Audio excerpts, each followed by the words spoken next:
Hello, my friends. So today, I want to talk about Richard Spencer.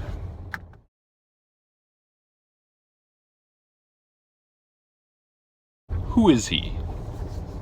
Why is he so popular?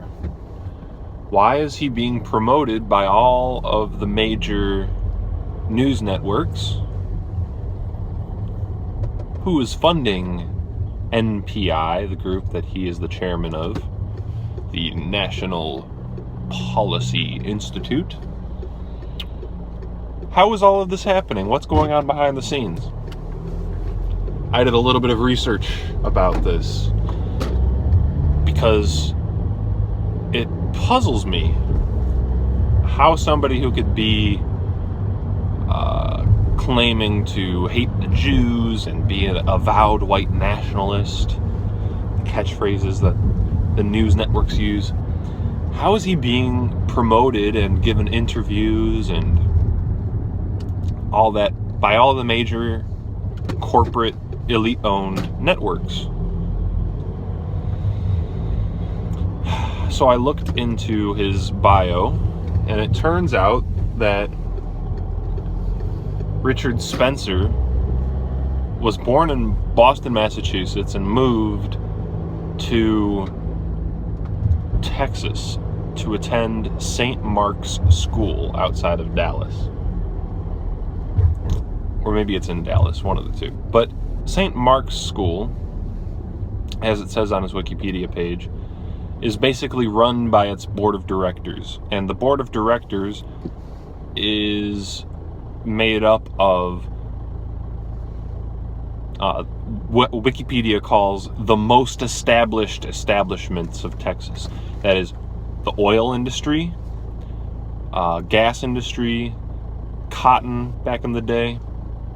So Wikipedia says that this is like a top elite school that is funded by and controlled by major industry elites.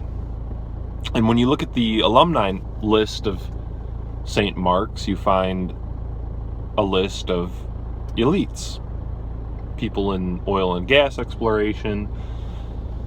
But also, interestingly, you see writers and producers and Hollywood figures like Owen Wilson and his brother went there.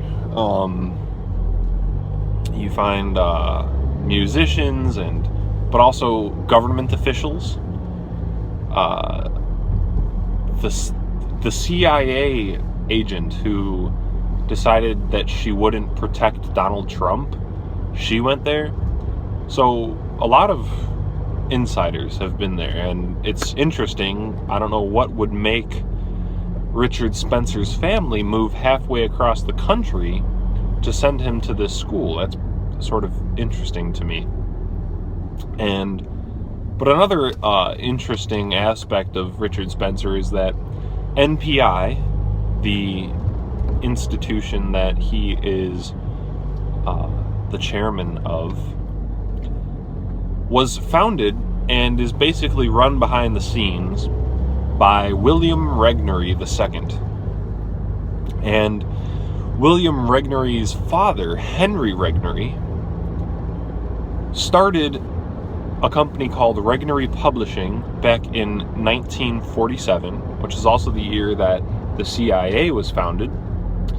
And one of the first books that he published in 1951 was a book by William F. Buckley, who was a CIA agent. And Buckley's supervisor, Howard Hunt, has made a statement on record. I can't find the original source of this, but I found multiple other sources quoting him on this, which is that Hunt says that Regnery Publishing started with subsidies from the CIA, and that they were working very closely with the CIA.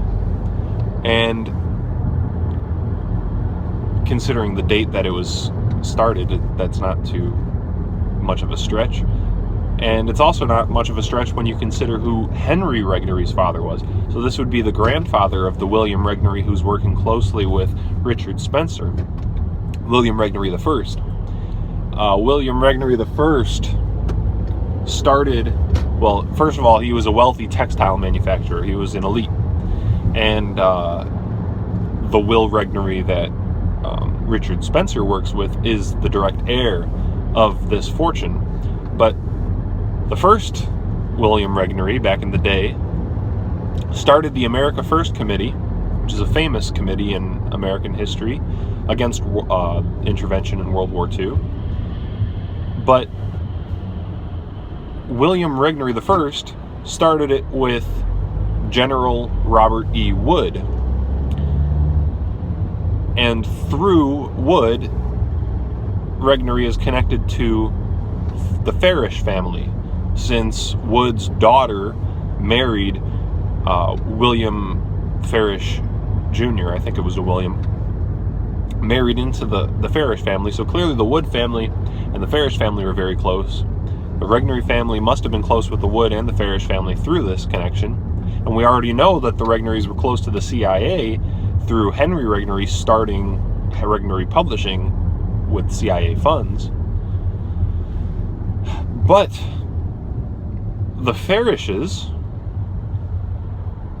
were, well, Farish Sr. was president of Standard Oil, which means that the Farishes were close to the Rockefellers, of course. And the Rockefellers are, of course, close to the Morgans, and the Morgans and the Rockefellers with the Rothschilds, and those three families and a couple of others basically own all of the major media networks.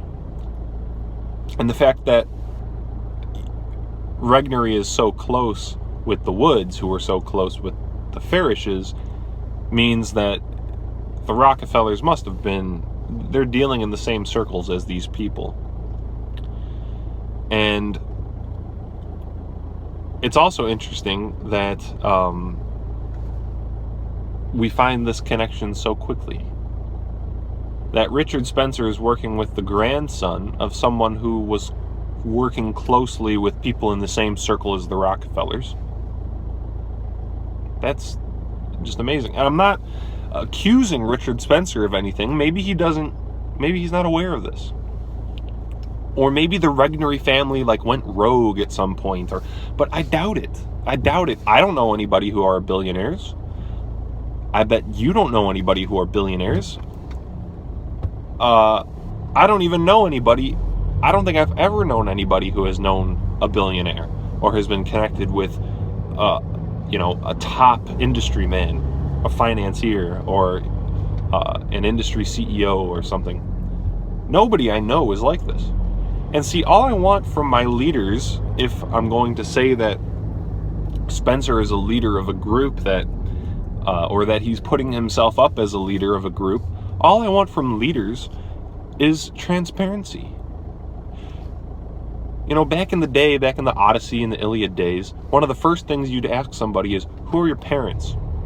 It's important to know what lines you come from and what connections you have. And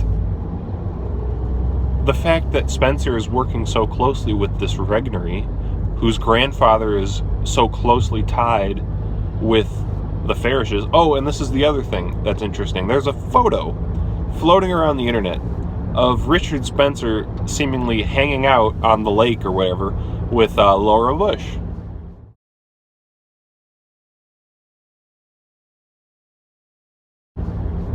And it's very curious that he's seemingly so close with Laura Bush that they have this very personal looking photo together.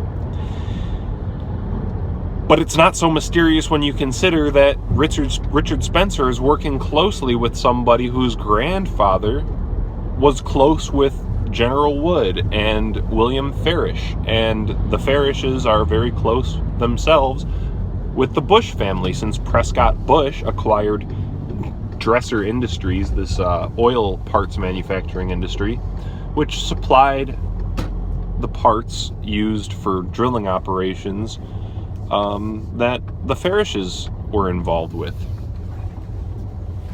So these connections are curious, to say the least. So what am I saying here? Is Richard Spencer a spook? I don't know. I honestly don't know. But what I do know is that all of the elites are connected to each other, and all the people in the highest positions are working on the same team. And also that they like to co-opt all sides of the argument, all sides of the political discourse. They want to control their opposition as well as the side that is pushing their own narrative. It would benefit them to have somebody who they could place in the public eye as the leader of this new movement of ethnic consciousness for white people. It would benefit them to put somebody at the head of that movement to steer it the wrong direction and give it a bad name and do other things. And I'm not saying that Spencer's doing that consciously or anything like that, or even that he's doing it at all. But it's interesting that he's so closely connected to these elites. And these are the kinds of questions that we really need to be asking, in my opinion. If someone's going to be a leader, we should know who their family is, who they're connected to, what their family history is, what their own personal history was. Because I don't trust anybody who is in any way connected with industry or financial elites. Thank you for watching.